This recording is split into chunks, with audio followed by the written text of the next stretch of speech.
Our channel presents Ancient Treasures of the Holy Land.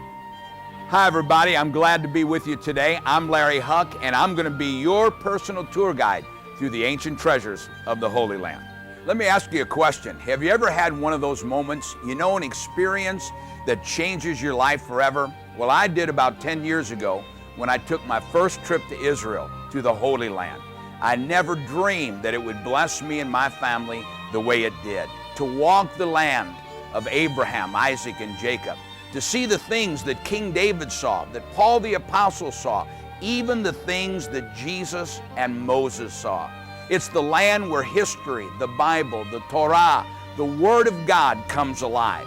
So many of you are thinking, I would love to visit Israel or to see it once again. And that's why I'm so excited to tell you, you don't have to wait one moment longer. We have brought the Holy Land to you.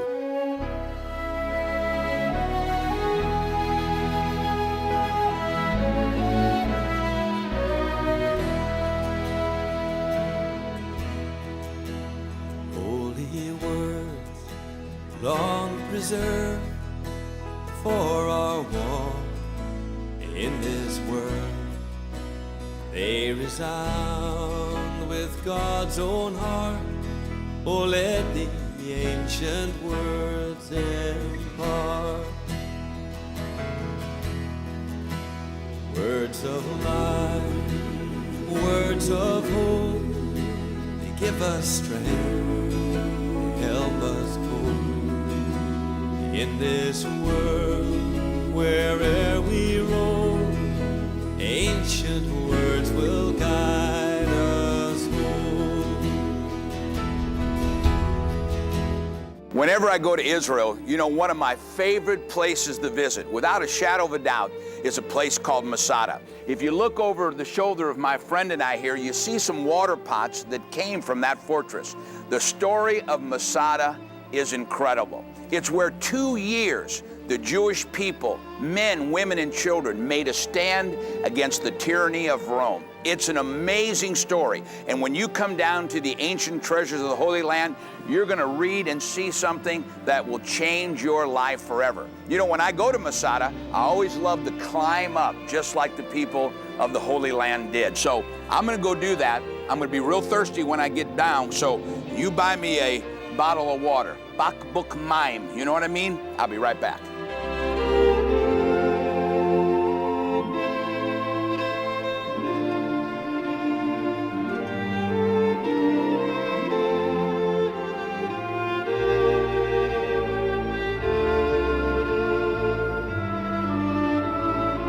One of the things I love about ancient treasures of the Holy Land is the place is full of sermon or teaching illustrations, from pottery to coins to, gosh, Pastor, what do we have here? It's a tithing jar. This is a great place to bring your congregation and show them the coins from Jesus' time to a tithing jar. Wow, this jar's empty. I guess things really haven't changed much from Abraham to Jesus to our day. We came down the film here at the Ancient Treasures of the Holy Land, and the place is marvelous. It really has treasures from Abraham to Jesus' time. But one of the greatest treasures I'm receiving today is how much my grandchildren love being here. They're walking around looking at everything. And I know we're in Dallas, but it's like the spirit of Israel, the spirit of the Holy Land, the spirit of Jerusalem is touching their lives too. This is absolutely a phenomenal thing to bring your Sunday school class down to, your school class down, or just your children and grandchildren, where they can come in and actually dig like they're doing an archaeological dig in Jerusalem. What a great, great thing for your children to get involved with. Down here at Ancient Treasures of the Holy Land, it's so much fun to see things that Abraham or King David or maybe Ezekiel actually held in their own hands. But it's not only enjoyable, you can learn so much. You know that most people don't realize that when Jesus was having what we call the Last Supper with his disciples, he was actually doing Passover, that he would have actually been using dishes and cups just like this. I'm kind of hungry. I think they got some kosher hot dogs over here. You want to go? Come on.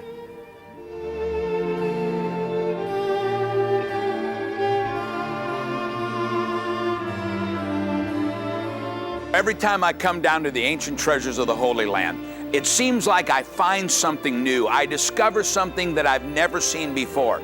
But I have to tell you, every time I come here, I come to this exhibit. It's got to be maybe my favorite of everything I've seen down here. You know where it comes from? Listen to this in Mark chapter 15. It says, they compelled the passerby who was coming in from the country to carry his cross. That's the cross of Jesus. It was Simon of Cyrene, the father of Alexander and Rufus. Remember the story? Remember when Jesus, after he'd been beaten, after he'd suffered so much, he was carrying the cross, my cross, your cross. He was carrying the cross of salvation to Calvary. And finally, he couldn't make it any longer, and he fell under the weight. And they grabbed a man by the name of Simon, a man from Africa, a black man, a man of color. And together, Jesus and this man from Africa together carried my cross and your cross all the way to Calvary. What a great story this is about a Jewish man and a black man partnering together to bring salvation to the world. This place will change your life.